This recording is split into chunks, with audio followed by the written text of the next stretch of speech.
오늘 열왕기하서 5번째 시간, 열왕기하서 13장 14절에서 21절 말씀 함께 읽겠습니다. 시작.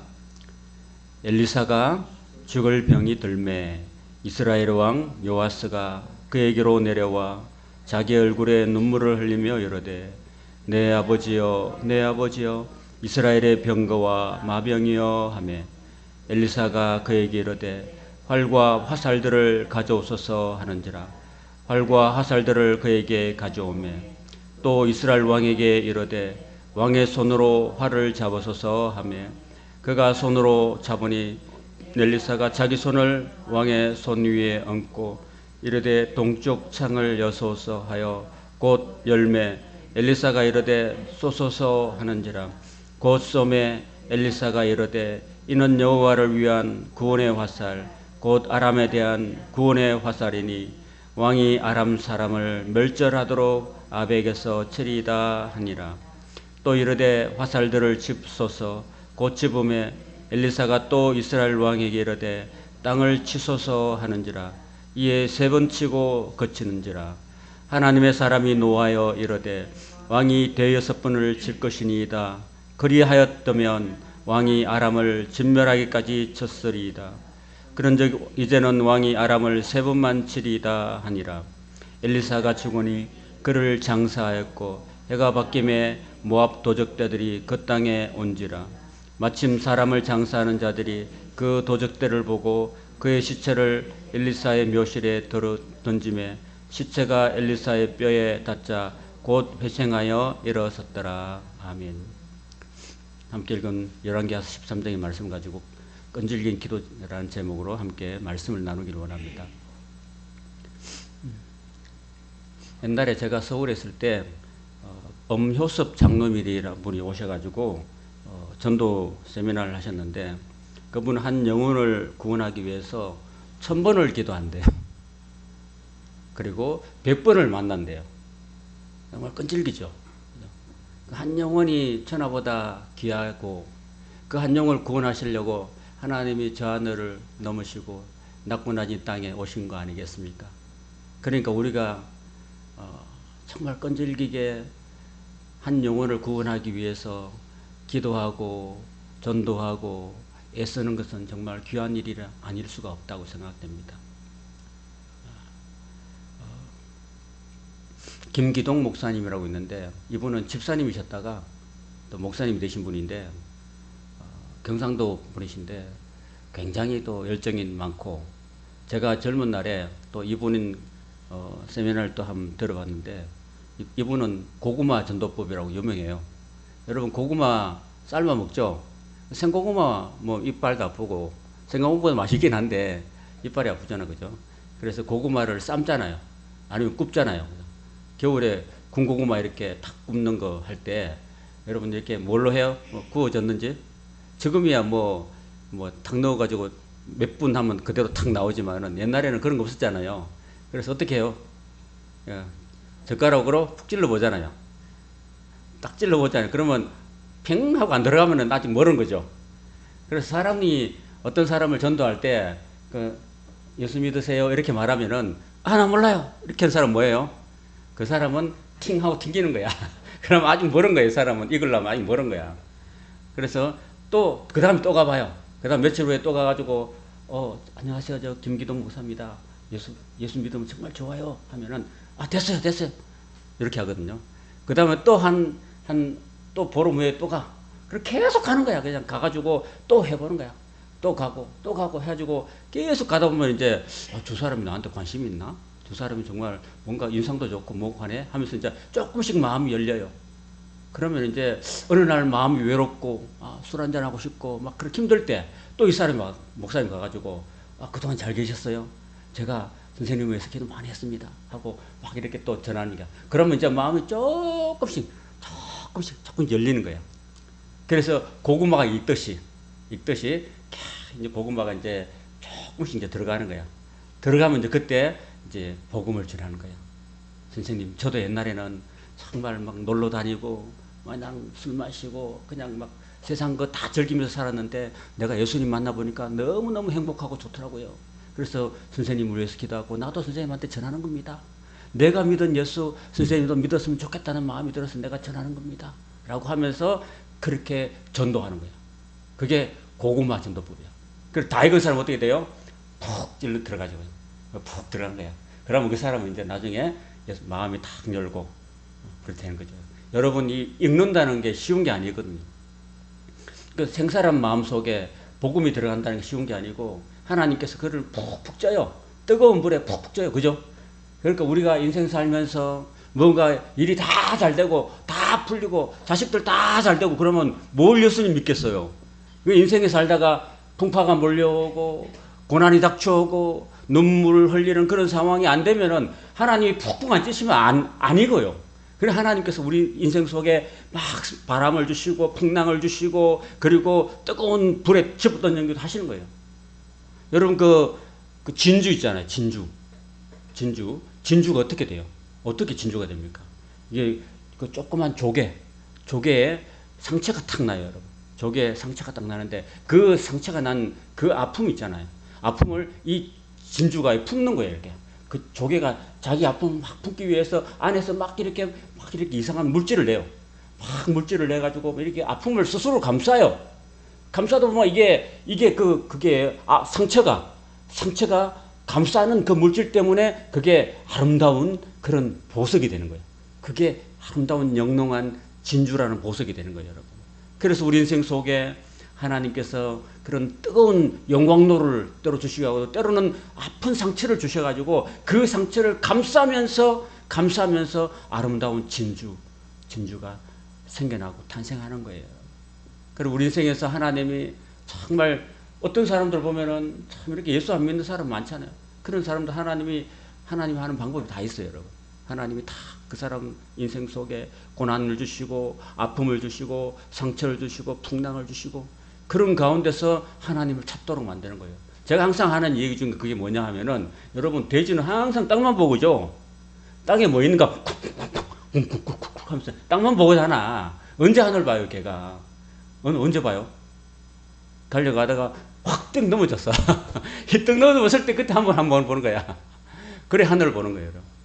돼지는 맨날 땅에 뭐 있는가, 뭘 먹고 살까, 어떻게 살까 이런 것만 생각하지 하늘을 안 봐요. 그러니까 하늘을 볼 수 있도록 하나님께서 우리 인생을 한번 뒤집어 놓으시는 거예요. 한번 뒤집어 놓으면은 우리가 비로소 하나님을 보는 거예요. 그래서 우리 인생에 다가오는 시련과 아픔은 축복이 되는 거예요. 축복이 되는 거예요. 하나님께서는 오늘 엘리사를 통해서 요아스 왕에게 참 이렇게 끈질긴 어떤 기도를 원하시고 계시는데 참 안타깝게도 요아스가 그러지 못하는 모습을 보고 그 요아스가 그러지 못했기 때문에 참 이스라엘이 아람으로부터 어려움을 당하는 그런 모습을 우리가 보게 되는 거죠. 여러분 엘리사는요 처음부터 잘 사는 그런 분홍의 아들이었습니다.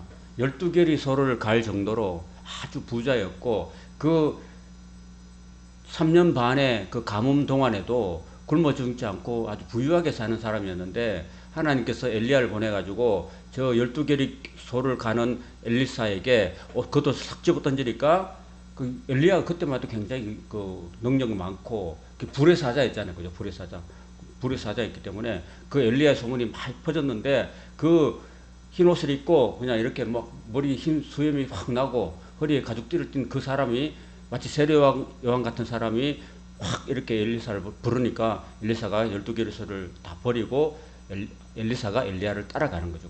따라갈 때 그냥 따라간 게 아니었어요, 여러분. 그냥 따라간 게 아니고 엘리사가 베델에 갔다가 요단에 갔다가 여리고 갔다가 막 이렇게 여러 곳을 가도 다른 많은 선지 제자들은 그냥 구경만 했는데 엘리사는 끝까지 따라 붙었어요. 내가 당신의 살아계심과 하나님의 살아계심을 두고 맹세하노니 내가 당신을 결코 떠나지 않겠습니다. 내가 당신으로부터 능력받기 위해서 내가 떠나지 않겠습니다라는 그런 어떤 끈질긴 그런 마음 자세가 있었다라는 거예요, 여러분. 우리가 교회에서 신앙생활 할 때도 우리가 어떤 아픔이 있거나 어려움이 있을 때 우리가 기도를 할 때도 하나님 앞에 우리가 한 번 기도하고 하나님이 안 들어주시면 아이고 포기하자 이런 게 아닙니다, 여러분. 여러분 제가 지난번에 그 엘리사 이야기하면서 나아만이라는 그 아람 장군이 있었잖아요. 아람 장군이 엘리사가 내다보지도 않고 저기 요단 강물에 가가지고 7번 씻고 나오시오. 그렇게 말했잖아요. 자, 그러면 6번 씻었으면 이 사람이 나을까요? 못 나을까요? 못 낫는 거죠, 여러분. 죽었다 깨는 못 낫는 거예요.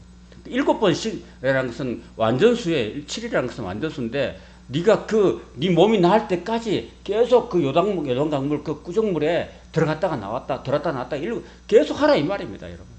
그러니까 결국은 그 나만이 그 일평생 동안 고칠 수 없었던 그 어느 누구도 문둥병을 고칠 수 있는 사람이 없잖아요, 세상에는. 하나님 외에는 고칠 사람 없는 거예요. 그래서 그 하나님만 믿고 당신이 하나님만 온전히 바라보고 그렇게 믿음으로 들어가라. 나갔다 들었다 나갔다 계속 응답하니까 해라. 이런 말이에요. 그래서 결국은 그 나만 장군이 결국은 7번째 탁 들어갔다가 탁 나올 순간에 그 피부가 어린아이의 피부처럼 싹 바뀌고 그 때문에 이 사람이 제2의 새로운 삶을 살게 된 거잖아요. 우리가 신앙생활 할 때 여러분 하나님 앞에 우리가 가장 필요한 게 뭐냐 하면은 끈질김입니다. 끈질김. 공부하는 학생들이 가장 필요한 게 뭘까요? 인내. 여러분 하루 종일 아침에 우리 막내도 그렇고 아침에 7시 학교 가가지고 어떨 때는 밤 11시 반까지 학원 마치고 11시 반이에요. 11시 반까지 그러면 그냥 아침 새벽에 나가지고 밤 늦게 들어오는 거죠. 그렇게 해서 죽으라고 이렇게 앉아 있어야 돼요. 그 딱딱한 의자에 앉아 있어 가지고 종일 밥 먹는 시간 말고는 계속 책만 들다 봐야 돼요. 그런 인내가 있어야 되는 거예요. 궁둥이가 가벼운 사람은 공부를 못해요. 들락달락 하는 사람 못하는 거죠. 그래서 이런 원리가 우리 신앙생활에 있다는 것입니다. 오늘 본문에 보면 열왕기하 13장에 보면 엘리사가 이제 죽을 때가 된 거죠. 죽을 때 이제 그때 이스라엘 왕이 요아스라는 왕이었는데 요아스가 하나님 앞에 끈질긴 간구를 하기를 하나님이 원하셨던 거죠. 그래서 엘리사 선지자가 왕 앞에 딱 나오니까 왕이 그래도 엘리사 선지자가 참 얼마나 나라를 많이 지켰습니까, 여러분. 그 요아스 왕이 엘리사를 향해서 뭐라고 그럽니까? 이스라엘의 병거와 마병이여 그러잖아요. 그렇게 된 이유가 엘리사가 그렇게 끈질기게 기도하는 사람이었기 때문에 하나님의 권능이 엘리사와 함께 했기 때문에 어떤 아람의 군대보다도 더 강력한 군대가 바로 엘리사 자체였던 것입니다. 그래서 엘리사 보고 이스라엘의 병거와 마병이야 하면서 죽으니까 이스라엘의 큰 병거와 마병, 아람 군대를 능히 한 사람이 이길 수 있는 그런 큰 권능과 능력을 가졌으니까 이스라엘의 병거와 마병이 이제 없어지니까 여러분. 그리고 요아스 왕이 눈물을 흘리는 거예요. 그런데 이제 중요한 거는 이제 엘리사가 죽는 게 중요한 게 아니라 이 요아스가 또 엘리사의 그 뒤를 이어서 그 왕이여 활과 화살을 가져오소서 해가지고 그게 당신이 이제 앞으로 그걸 끈질기게 붙들고 늘어질 때 당신이 아람 군대를 묻힐 수 있다는 것을 보여줬는데 결국은 동쪽 창을 여십시오 해가지고 그 활을 쏘십시오 라고 했는데 호수를 탁 쏘고 말아버렸어요. 그냥. 그리고 엘리사가 안타까워한 거예요. 그 어떤 열정이 없는 거예요. 열정이. 그리고 또 화살을 가지고 땅에 치십시오 하면 그냥 이 요아스가 화살을 집어가지고 땅에 툭 치고 말았어요. 3번만 치고 말았어요. 그러니까 엘리사가 지금 죽기 전에도 왕이시여, 왕이 하나님 앞에서 7번, 8번 쳐야지. 그래야지 왕이 이 이스라엘 나라를 지킬 수 있는데 그렇게 왕이 성의 없이 하나님께 그렇게 3번만 툭툭 치고 맙니까? 그래서 당신이 3번만 쳤기 때문에 하나님께서는 당신을 통해서 아람을 3번만 치고 그 이후에는 어려움이 있을 것입니다 라고 한 거죠. 그래서 그 엘리사가 분노한 겁니다. 또 여러분이 신앙생활 할 때 저와 여러분 모두가 다 하나님 앞에 정말 어떤 기도 제목을 가지고 끈질기게 응답 받을 때까지 하나님께 붙들고 늘어지는 그런 끈기가 있기를 바랍니다. 여러분 우리가 마귀한테 배울 게 있어요. 마귀한테. 사탄한테 배울 게 뭔지 아십니까? 마귀는 포기를 안 해요. 여러분이 딱 다가왔는데 여러분 오늘 교회 가지 마. 오늘 피곤하니까 안 가도 돼. 자꾸 이렇게 달콤하게 속삭인다니까요. 그런데 그걸 달콤함을 확 물리칠 수 있는 그게 우리한테 필요하고 계속 공격해요. 여러분 예배 때마다 공격한다니까요. 우리 마음속에 타 와가지고 달콤하게 항상 달콤하게 오늘 피곤하잖아. 너 가지 마라. 안 가도 돼요. 그냥 교회는 일주일에 주일 예배 딱 한 번만 드리면 되지. 뭐하라고 새벽에 나오고 뭐하러 수요일 나오고 뭐하러 금요일 철학기도 나오고 하느냐. 다 그거 쓸데없는 거야. 이렇게 막 자꾸 계속해서 우리에게 다가와서 소곤소곤 우리 마음속에 외치는 겁니다. 그렇게 다가오는 거 봐봐요. 계속 다가온다니까요. 마귀는 우리 끊임없이 우리에게 유혹하고 다가오고 그렇게 하는데 우리가 그게 져버리면 안 되는 거죠. 오늘 이 열왕기하서 13장의 그 여호와스 왕의 이야기를 통해서 우리가 생각해 볼 것은 우리 신앙생활 속에서 기도할 때 제일 필요한 게 끈기다. 그래서 여러분 우리 자녀 손들어서 우리가 기도하자고 제가 말씀을 드렸고 또 여러분 자신이 성령으로 충만함 받기 위해서 여러분 기도하셔야 되고 저도 마찬가지고 그래서 항상 우리는 항상 기도를 호흡처럼 해야 되고 덜 끊어지지 않고 해야 되고 지속적으로 해야 되는 겁니다. 그래야 우리가 신앙생활에서 마귀의 모든 유혹과 시험을 물리치고 우리가 영적으로 승리할 수 있다는 사실을 기억하시기 바랍니다. 그래서 오늘 밤에 여러분이 얼마나 피곤하시고 낮에 일 가시고 또 일도 가셔야 되고 얼마나 피곤하고 힘드십니까? 그래도 하나님 앞에 나와서 오늘 이 시간은 하나님이 여러분을 기다리고 계시는 시간이잖아요. 나와서 그래도 피곤한 중에서 나와서 예배드리는 여러분들을 하나님이 사랑하시고 여러분들에게 더 큰 은혜로 함께 하실 것을 믿습니다. 여러분 하나님 영육간의 강건함을 더해주시고 또 이 말씀을 여러분이 붙들고 나갈 때 하나님이 오늘 목사님을 통해서 나한테 그래 너 힘내라 끈기를 가져라 그리고 너 기도 제목을 가지고 자녀손들을 위해서 기도할 때 또 너 자신을 위해서 기도할 때 끈기 있게 기도해라. 기도하면서 낭망하지 말아라. 끝까지 낭망하지 말고 낙심하지 말고 포기하지 않고 기도하면은 하나님이 너에게 큰 은혜와 복과 기적을 베풀어 줄 것이다. 내가 너와 함께 할 것이다. 이렇게 주님이 말씀하고 있습니다. 여러분 육신은 힘들어도 그래도 영적으로 힘을 내시고 여러분의 간절한 기도 제목을 하나님께 아뢰고 또 믿음으로 나가면은 하나님 반드시 여러분에게 믿음의 응답, 기도의 응답을 주실 것을 믿습니다. 아멘.